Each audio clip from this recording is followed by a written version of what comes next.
All right, I know you all skipped from game 3 to game 5. Once you saw that game 3 ended, you just wanted to know if there were silver scrapes. Well, there is. Also, you didn't miss much in game 4. We saw another bizarre draft from Red Team trying to answer. They got really cute with Quinn Heimerdinger. Spoiler, didn't work. We've spoken about it ad nauseum. If you're a Red Team, you need to leave an even number or 3 power picks up. It is not your responsibility to take away all these power picks. You can give one and get 2, or give 1 and get 1, or give 3 and get 3.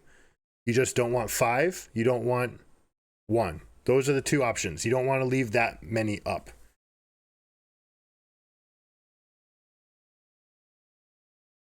We see Jack's first ban, as you should always do, against Bin. You see Rumble in response, Jarvan, Orianna, Silas, and Nico. So a handful of those power picks coming out. We do see Maokai, which I've said many times, I don't think is the power pick that people want it to be. But we'll see whether or not we get the exploitation. The fact that Silas is left off the bans and the fact that they banned Nico instead of Maokai means that they get an uncontested Maokai. Now, that's the first thing. If you want to play Maokai, you need to make sure that Silas is banned so they get a good check off for themselves. But picking Maokai there means that they could have picked Xayah Rakan. They haven't yet. Maybe they haven't been playing around it, and maybe these 2 teams don't even want to think about it. But in that case, if you pick Xayah there, plus Sejuani, you're daring them and saying, okay, or you could even take Jace to make sure that the enemy team doesn't get the Jace-Maokai combination if you're worried about that. You could take Jace. You could wait for Sejuani because there's no way that you're not getting it on the next axis. You could take Jace and Xayah, force enemy team to get Rakan, or you could even say, I'll take Rakan so that I can get Kalista if you take Xayah away from me. That probably seems like the better option, right? So you take Maokai, I will take Jace and Rakan. And now, if you want, you can take Xayah, and you have to play her without Rakan. Not that good, but if you do, I get Kalista. That would be an easy way for Red Team to win this draft. And right from there, you'd be playing ahead in multiple different situations. You've taken away the advantages that Blue Team has been getting. Instead, they get to pick Kalista and Renata for themselves. Dominant bot lane. Both of these champions having the passives that share the damage when they're played together. As long as they're both auto-attacking the same target, we are talking about massive chunks of damage coming out. And then they pick Ornn out of the blue. We buck the trend of the top lane carry versus carry. They say, nope, we're playing weak side. This has been something that we've said about these teams, that yes, you have superstars in the top lane, but that does not mean you need to play carries.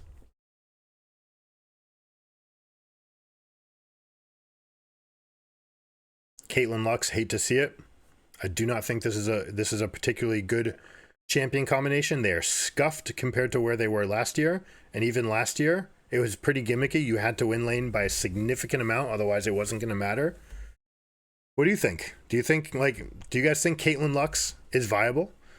I certainly don't. It's not going to be Sorkshoes, Luden's Echo, the way that you see in your solo queue games. You're going to see Everfrost, sometimes Shrelia's Battle Song, but it should be Everfrost, Lucid Boots, and building from there, right? And basically trying to build. You can even go like the Watchful Wardstone having the mini Rabadon's effect on it. Luxes are not going to have enough economy to really build out their second and third items. You tend to see something like the Everfrost, so that you have an extra tool. Not only can it be paired with your queue, but it can also set up your queue. It gives you a backup plan. If you're fishing with queues, you have that one ability to stem the fight if you need to. I personally just hate Caitlyn Lux. I think it's too... You are banking too much on steamrolling this lane, which doesn't always happen. And in fact, in this game, the moment Lux casts a spell, Kalista says go. Right? You cast one spell, they see the direction you're throwing it, they could literally flash over it, and it would still be a winning position for them. That's how strong Renata Kalista is against you. Now, looking at the top lane, Cassante is notorious for crushing other tanks because of the strong lane phase, right? Ornn has a very strong lane phase as well, but also the potential to kill them, right? Which is something that the other tank tends to not have back on you. What they do have, however, is going to be ultimate synergy with Maokai and Ornn. One of the best answers for Maokai is to stack up, right? You've got 5 tendrils coming up. The very best answer to this is to go, we'll call it tank, carry, tank, tank, carry. All right, this is the best way if you're going to get hit. Let's say it's a perfect ultimate and you want to keep some semblance of team fight position. This is what you want. Set your 2 carries. In this case, we're talking about Jace and Caitlyn, that they're not getting hit by anything. Now, this is also a Lux, so you basically have to get rid of this line and say, all right, Lux is going to be here, for example. Now, 3 people stacked up in one line. What ability is great? Yone ultimate, Ornn ultimate. Ornn's going to try to scoop these guys up and say, hey, we're going to penalize you for going everybody in the same direction. We're going to see if we can stomp that. Or Azir. So I see really strong synergies with both of these ultimates. We've got Maokai looking to engage, and either you stack up and you get scooped back with the Azir, or you get Ornn that's trying to ram you back and forth. Should mean for a lot of good entries into fight. Weibo should have fantastic synergy for the Kalista and fight initiation for the Kalista as well. Plus, they've got Renata's ultimate on top of Maokai's, which is another strong synergy. So this is the sort of synergy where I accept Maokai. You need to have these sort of chain follow-ups. You've gotten rid of Silas, and you've created all the best follow-up synergies. You know, Yone maybe would have been one of the better ones. What did BLG get out of this situation? They took away Jace. They said, we took away Jace, and we play this bot lane as a response. I just feel that red teams are just not getting enough. Maybe the win rate will go above 80%. We'll see.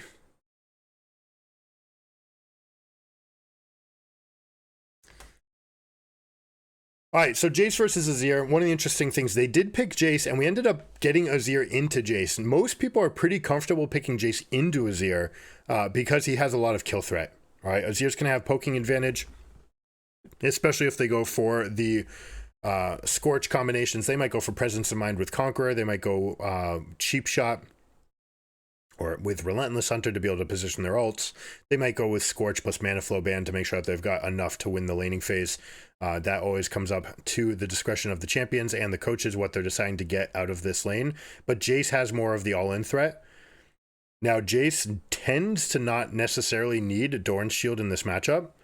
Yeah, you get poked, but the best way to fight is to actually go fire with fire. And you try to say, okay, you want to poke me? I will immediately to the skies. So if you throw your Q on me, I throw my Q on you. Your soldiers stop dealing damage, and I will now continue to deal damage on you, is generally how you end up playing this. So this Dorn's Shield is opposite towards that playstyle, right? This is very much a, all right, let's just farm. And if it comes down to let's just farm, Azir is always going to win that. Now, if you're going to get into some sort of protracted siege where you're saying we've got Caitlyn, Lux, and Jace, we can hold back a siege, this could work. All right, this game plan, Cassante, Sejuani, 2 frontliners for 3 pokes. They can play for poke. Poke tends to lose to engage, and like we said, there's a fantastic ultimate synergy here. All 5 of these ultimates work together on blue team. So if you try to go into a protracted siege, you will eventually buckle into the best engage window. Good proactive play by Sejuani. We didn't actually get to look at the path, but the fact that they see Sejuani means that Kalista gets to jump forward. They use Cleanse proactively. They go for the fight.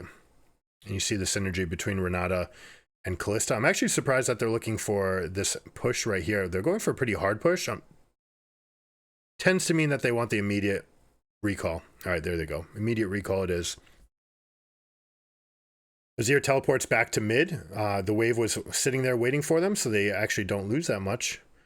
Azir blocking the minion as it approaches to make sure that they get the last hits. A little trick you can use for yourself. All right, so here we go. You're down in resources. You think you're strong. 1 spell comes out. Even if the handshake didn't hit, that would have been enough. The Lux E being thrown over the top and missing. That's enough. That's why I hate this lane, right? If you're... All right, a little spectator bug. You need to be on point, hitting everything, working together, throwing spells at the same time, cornering them into a position where there's no way that they can dodge both your spells. Just very, very difficult lane to execute. All right, now what Sejuani needs to keep on doing is basically show nowhere. You need to be omnipresent, which means stay in the fog of war. Because anytime that you show in the middle or top part of the map, you're going to see a rinse repeat of what we saw. If Sejuani wants to play aggressively anywhere else on the map, Lux and Caitlyn need to necessarily back off, which is not what they want to be doing, which means Sejuani needs to try to stay in the fog. That might in turn provide issues for K'Sante, right? K'Sante is doing a lot of this chip damage to the Ornn, going to be favored in all of these short trades. Ornn's can be fine using Bellows Breath, denying one of the stuns and also dealing a big chunk of damage back, kind of going blow for blow. You guys remember before K'Sante was a thing, Ornn was the thing. You know, it's the what did LS call it? The tank assassin mage, whatever. Like, you literally give it all the roles. Ornn can do everything. K'Sante just tends to do it a little bit better, but you know, Ornn is still very strong. This is one of the champions I expected to see more of. Because K'Sante has been nerfed enough that Ornn might just emerge as the stronger pick. Haven't seen it yet. The pros certainly love playing with the flashiness of K'Sante. You guys that are playing on live have probably noticed how ridiculously powerful the W is now. Make sure that you're taking advantage of that. That ability is going to get nerfed. That is probably the single strongest ability in the entire game now. Just pound for pound, I cast this ability. I mean, it's on a hugely long cooldown, but not long enough for how good it is. All right, Lux Kate using abilities to check for waves. Now they've got a pushing wave state. 7 minions means that they're going to hang themselves out to dry against this. You see the engage flashing over the wall. Renata making sure to get that follow-up. They bait, they get the one, they get the second. Renata stands on one, holds the Q for the longest amount of time possible. That is fantastic use of threat. All right, you don't necessarily need to cast all your spells. You just need to threaten them. You flash over them. You're standing on the wall right on top of them. You don't need to throw your Q. You can wait. Go up, get the extra auto attack onto Lux, make sure that she's popping. Right, so Kate's up here. You see the cleanse, you get the root. Boom, we'll finish this. We'll get the attack off, and then I'll throw the Q after they've made it so Elk only has one reasonable line of retreat. I don't need to throw the CC until after my team has already consolidated that first kill. Now that they're done and they can actually continue to onto the second target, now it matters that you're locked up.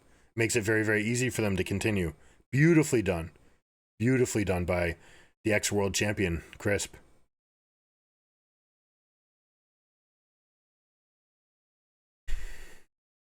Now, K'Sante, as we said, kind of predictably, the threat, Ornn needs to be hugging this side of the lane. You can't go any closer to this side because K'Sante will just throw you over the wall and all in you with his all-out. Oh my goodness, what's all that?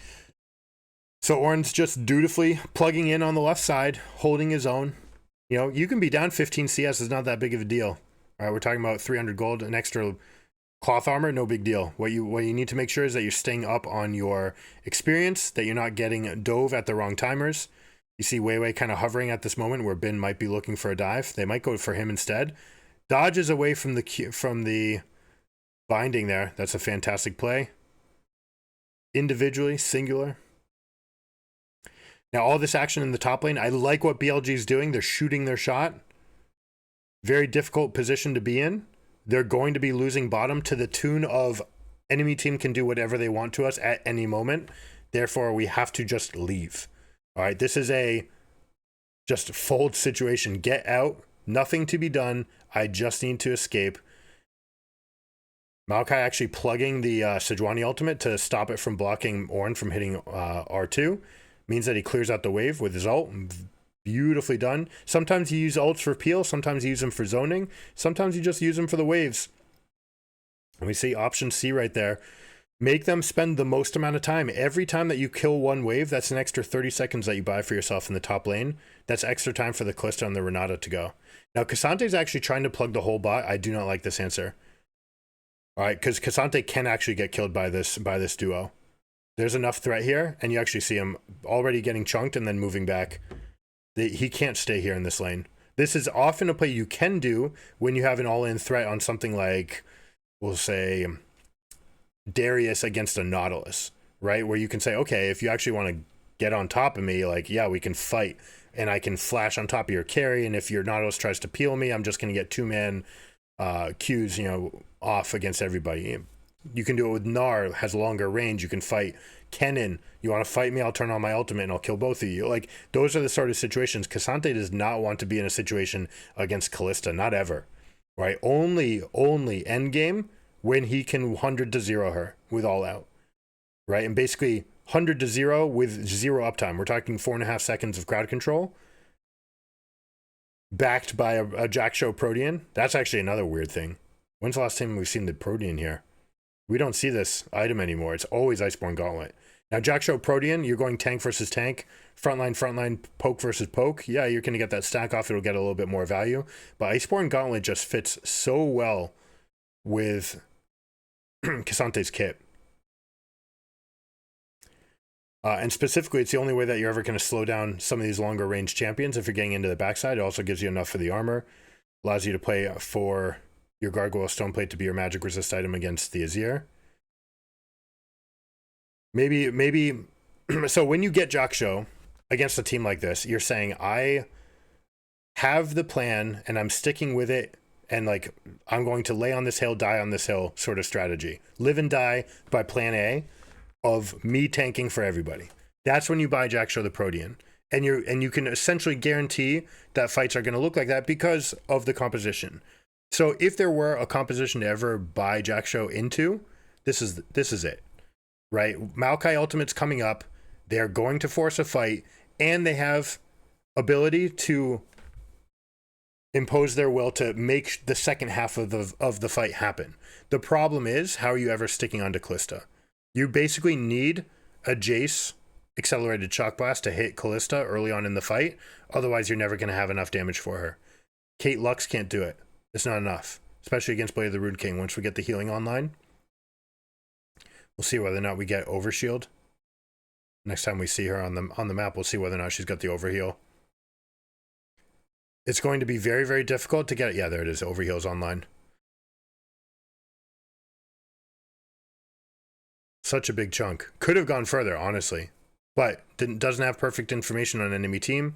Ends up coming for it. So 14 minutes in, Kalista's going to go for one more wave, and then they're going to rotate over to the mid lane. Might opt to stay a little bit longer because of the tremendous lead. Because you're Kalista with Renata, and you have the mobility of Ornn and Maokai to follow up on any play, you could stay a little bit longer. You tend to see them move over to the mid lane, but Kalista is one of those champions like Vayne. Kalista and Vayne are the two champions that you're most likely to see in the side lane longer into the game because they like the mobility of the long lane. They want that extra space. But even as so, like, if 100% of the other games that you play all season long, you're rotating your carryover at 14 minutes, you probably want to plan around doing the same thing in the stage, right? You don't want to be changing major dynamics that force you to think about the game on a different level. Now, it will also necessarily force the enemy team to think about it. So if you're more prepared for it, then yes, you can actually create advantages from that sort of situation. But when you have a lead and you have a script and you're saying, okay, we don't want to change all of the dynamics about whether, you know, unless you've done all of the theory crafting about exactly how you're going to play this Kalista lane in the side, then you still probably want to get it to the middle. And even though it's Kalista with a lead, it's still an AD carry, level 9, right? We're talking about level 11s from the solos. If they come over and they match up against Kalista and they catch her for a moment, that's doom, right? So are you really going to dedicate your duo lane to the bot lane any longer than you need to? Keeps them off the map. It means they wouldn't be in position for the Herald. So instead they say, nope, doesn't matter. Even though we're winning, even though Caitlyn Lux is much better in this mid-game situation, we still want to have it. Now, if there's a spot where BLG can come back into the game, it's going to be this, right? The protracted siege, if they can never buckle here, and they can actually create enough push threat with Caitlyn Lux and keep enemy team off of the Herald, then they have a chance of holding this.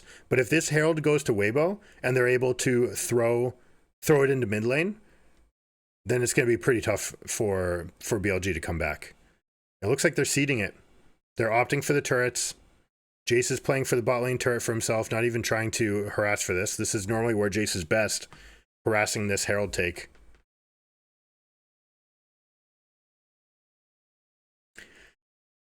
Weibo gets the Herald, means they're going to drop it mid whenever they want. As soon as they do, they might use Maokai Ultimate to back it up to make sure that they get the fight that they want. If you try to defend against the Herald, then you're going to be dealing with the full fighting power of the Callista.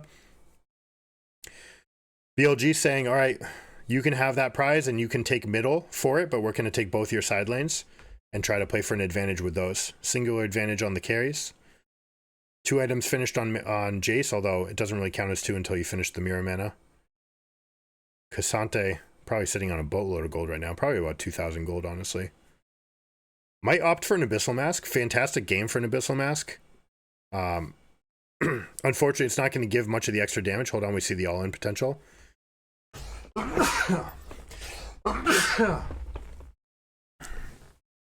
That's what we're talking about. Cassante finding that all-in against the Ornn does have the prerogative to make that fight happen, especially using Jackshow to get those extra stats. Now with no Ornn, they might feel really good about pressing up for the mid lane. We see Azir coming in with the teleport. They're going to try to scoop these guys up. Berserk is going off. We've got the Maokai funneling them into one spot. Azir a little bit further away from the fight than they would have preferred. This fight was moving right to left. You'd expect Azir to go to this control ward in the river. Instead doesn't. So BLG actually getting the sort of situation that they want. They win this mid lane siege, right? That is what Caitlyn Lux are good at. You get Cassante alone for a protracted siege against the Ornn. Win-win. That's exactly what the situation that they want. Weibo, not forced to use the Eye of the Herald, means that they're still going to have it available. They're going to try to sync it up with this dragon to try to play for dragon number 3. Going to be very difficult for BLG to choose to stop it. They are going to go pick up all the wave, all the minions in the bot side wave. That's triple stacked wave pushing in. So they'll go collect this. This is what we were talking about, where BLG could be argued to have a better composition for this sort of situation. And you see right there, there's the Berserk on top of the Maokai ult. You want to stack up to defend against Tendril of Corruption? Well, I'm going to make sure that you guys are all paying the price. Renata's going to get the better side of that deal. For that fight, they get the Lux, nothing else. Ornn bites the dust, but it's just Ornn, guys. Ornn's still going to get up. The one thing that you are getting by killing Ornn is you're taking him away from his level timers. You need level 13 to start passing out those items. Start getting those upgrades. Now killing him, keeping him off the map, also necessarily, he doesn't have Radiant Virtue right now. It looks like he's going for Radiant Virtue second. Makes a lot of sense. We're going to press the go buttons. We want to put, like we said, live and die by the success of our all-in on our fight. Radiant Virtue is always going to be the best item for those sort of situations.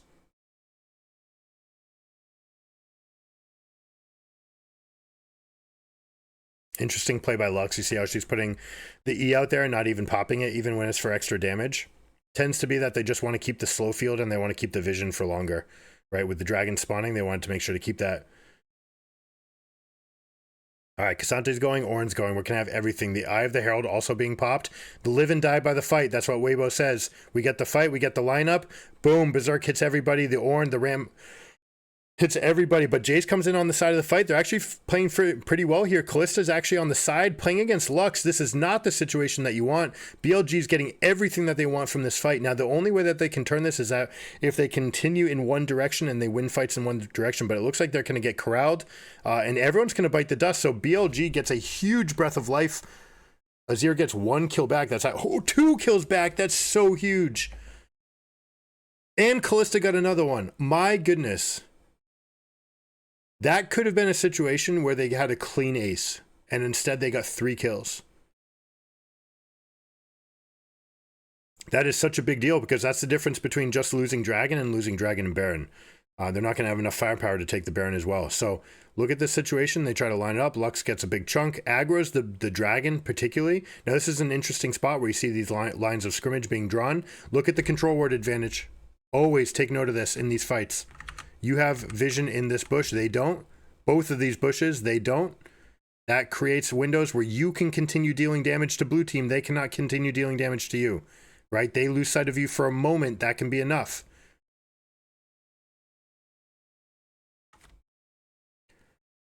How did that? I want to see how Light actually gets a kill for himself up here.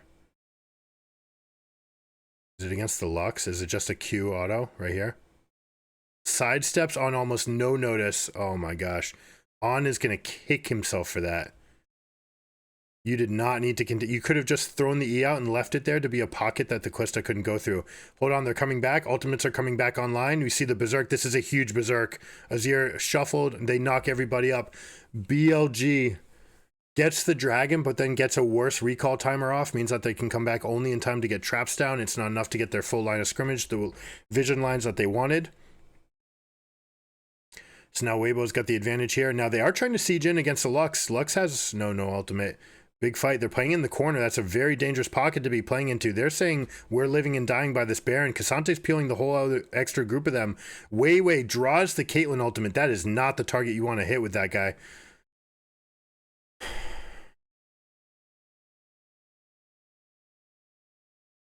BLG is going to be so upset with themselves over how the last 90 seconds played out.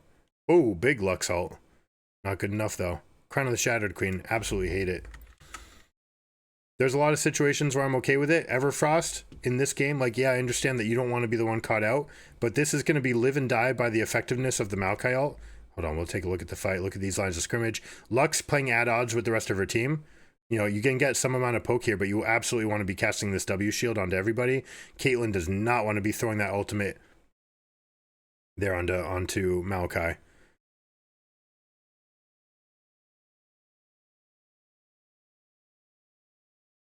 It's going to be a tough spot.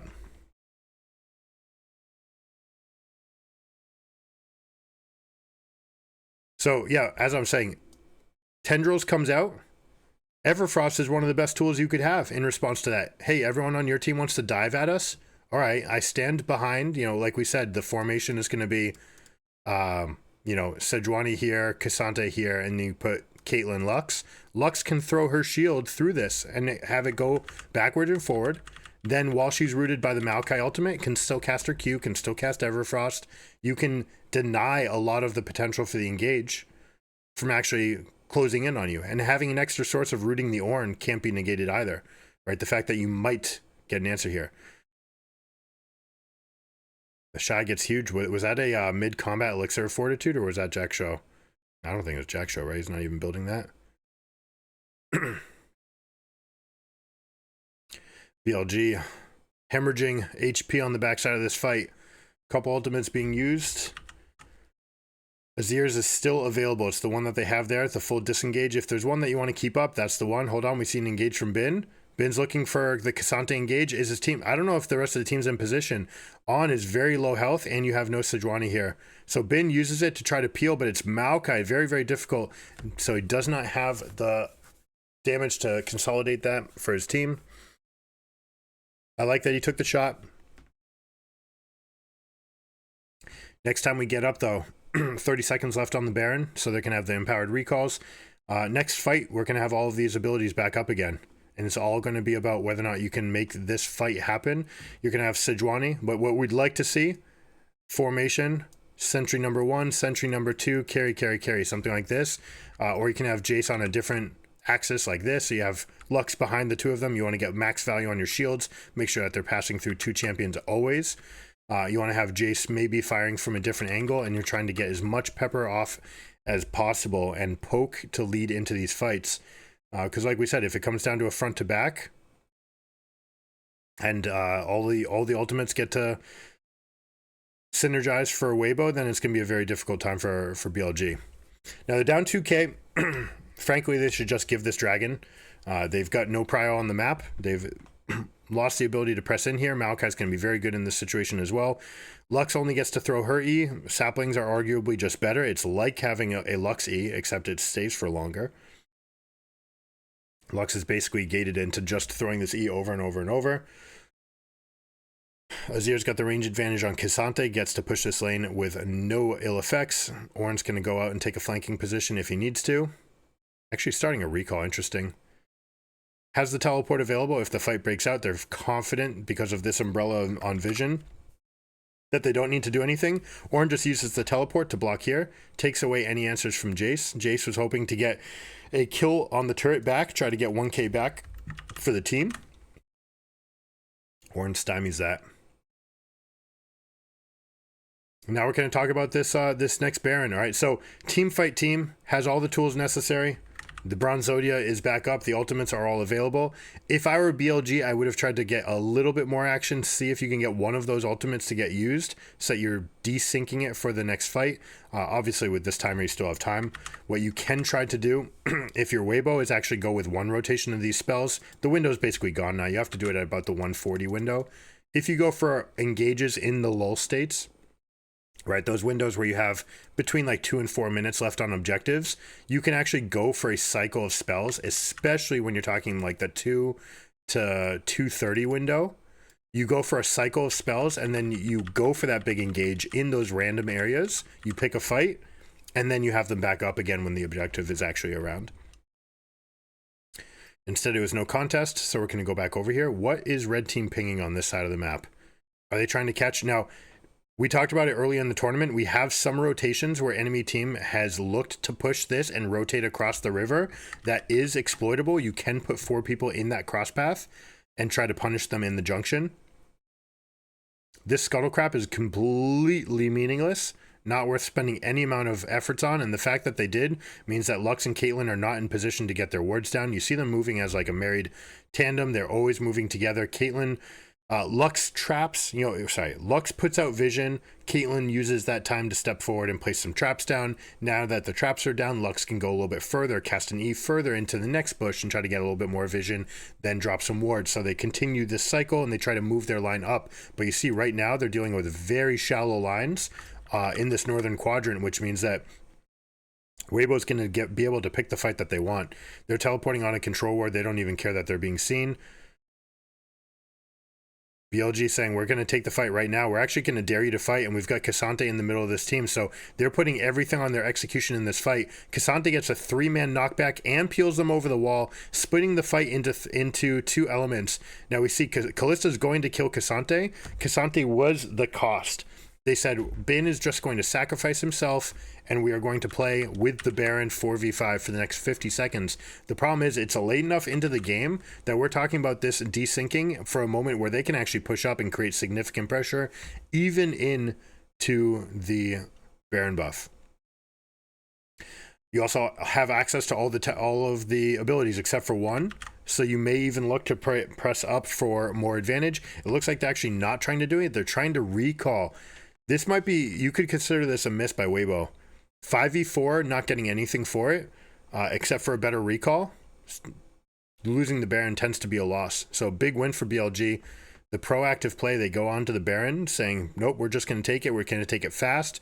We're going to force you to check into us. I cannot believe that Weibo allowed that to happen versus just a shallow line of wards.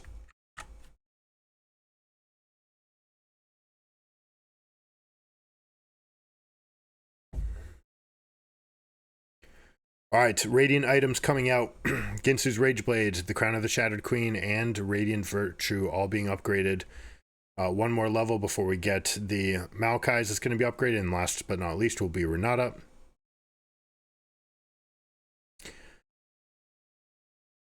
There used to be a whole scope of which items were the best ones to upgrade, but they basically turned them all into flat 1,000 value gold sticks. So you just put them on your most important characters. Whoever you want to be alive the most in the fight, that's who you want. All right, 3 dragons to 1. Hopefully BLG doesn't put all their eggs into the dragon right now. They've got the Baron buff for another minute. They should be looking to push.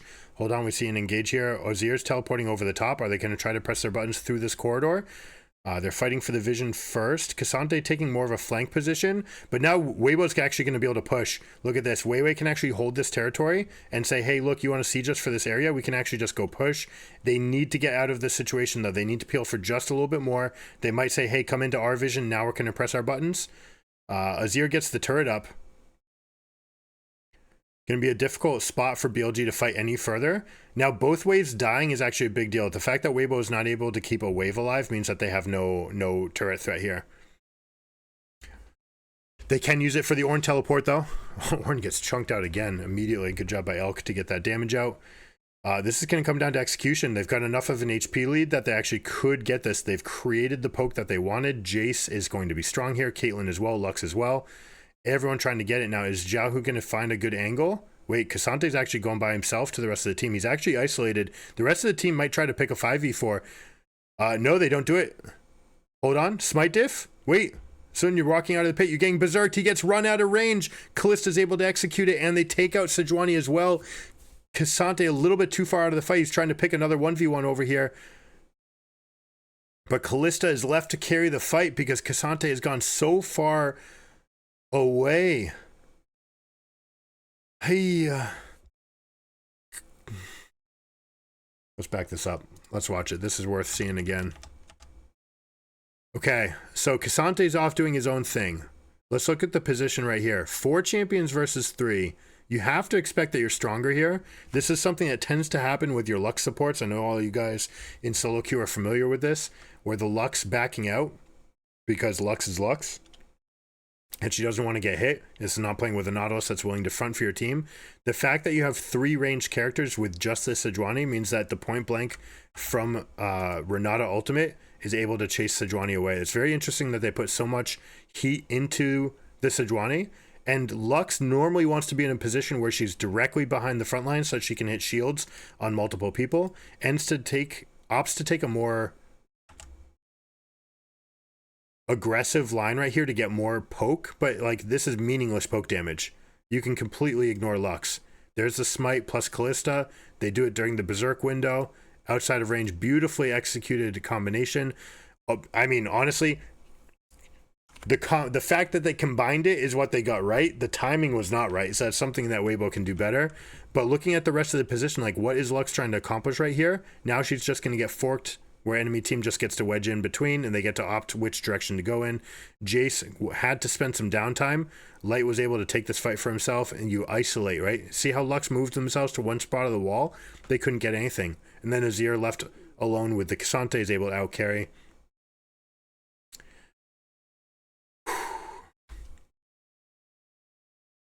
This is why I hate Lux, guys.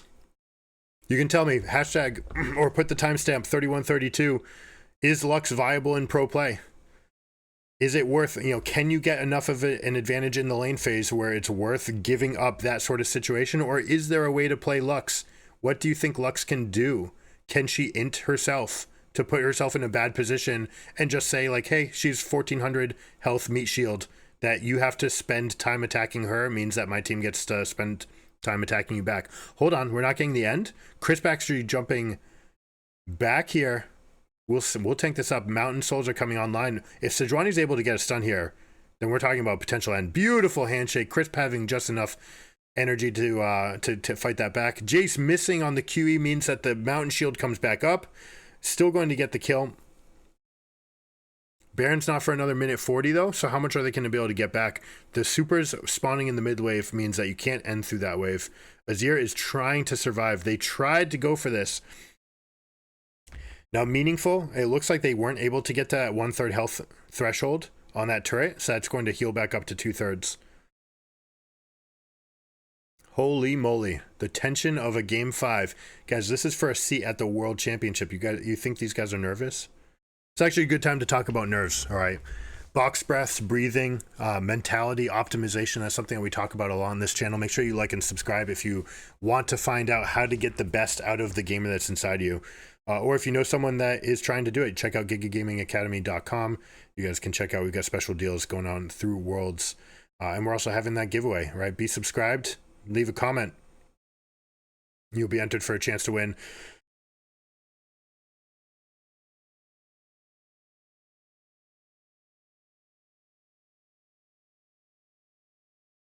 Just doing my own little box breath there. That little motion, just the moment that you're spending time dedicating to yourself for breathing, separates the anxiety from the tension and allows your brain to come back down. You're basically forcing your body to shut off the response that would normally result in a cortisol overdrive. All right, when you get that hyper amount of cortisol in your body, it can create this cliff where you get too high, and it's similar to redlining on a car. You're going 7,000 RPMs for too long, and the engine just combusts, or just get that sort of thing. High speed crash results. Right? Same thing happens to your brain. Prolonged activity. Hold on, this is the situation. Straight front to back. They get the Ornn ult. They've got the Maokai ult. They've got Renata coming in over the top. Now they do space enough, but 2 champions bite the dust, and they've got the Mountain Soul. This is going to be GG. They're going to go up and push the rest. when you're trying to reset your mental, guys, you have to take a time to do it. Take time for yourself to do it, whether or not it's between waves, whether or not it's a simple breath. Replace your stress response with a breath. But every time you go back to base, take a mindful breath, focus on it, really dedicate your time, because this is the highest amount of tension that a pro or that any League of Legends player will have. But you have it too when you're playing whatever your highest level game is, whether or not it's a promotion to get into diamond, whether or not it's to get out of bronze, whether or not you're playing with your Clash team and you're in the 2-0 bracket trying to win the finals. Whatever that most meaningful game is for you is the moment that you need to be mindful that your heart rate's going to be elevated. You care about it more. It doesn't matter whether or not you're a club player at your tennis club or whether or not you're playing for a Grand Slam. This is something Yvonne Lendl told me. It doesn't matter. Whatever that highest level of achievement for you is, that's where your highest level, and that's where your cortisol is going to kick up, and that's where your adrenaline's going to kick up, and that's where you're going to be pushed into this adrenaline overdrive where you can tip over the edge. We saw it earlier in the tournament with FBI just completely collapsing. Right, completely having the worst series of his professional life because he was just there shaking. Right, I don't want to call it the yips. The yips is like a combination of other factors, but when you get that overdrive and you crash and you just can only all you can function at is at a base level and you can't do anything else because your body's just so overdrive, you're just coasting now. It's like your brakes are gone and you're just rolling down the hill and there's nothing you can do to stop it. That's the sort of effect that can take hold. It's the sort of thing that going into a game 5, that's the singular thing that coaches should be talking about. Giving them something to focus on to keep their mind off of the tension and giving them the tools to be able to compact. It's great to see Weibo getting there. Super team, the Shy, makes it back into the World Finals in Korea again. They're going to be playing. A lot of people are saying tomorrow's series is the be-all and end-all, that's the vrai final, the true finals. Is T1 and JDG. But honestly, this Weibo team, this team was meant to win a championship. They built it with world champions, with the number 1 recruit, with Zhao Hu. Like, they have a roster here that is going to contend. They're going to be strong. We'll see. We still believe in Faker, man. Faker taking on Chinese juggernaut after Chinese juggernaut will be interesting. And if we get the 2 biggest celebrities in Korea playing in the finals, that would be something else. Faker versus the Shy, that's all we would need to know.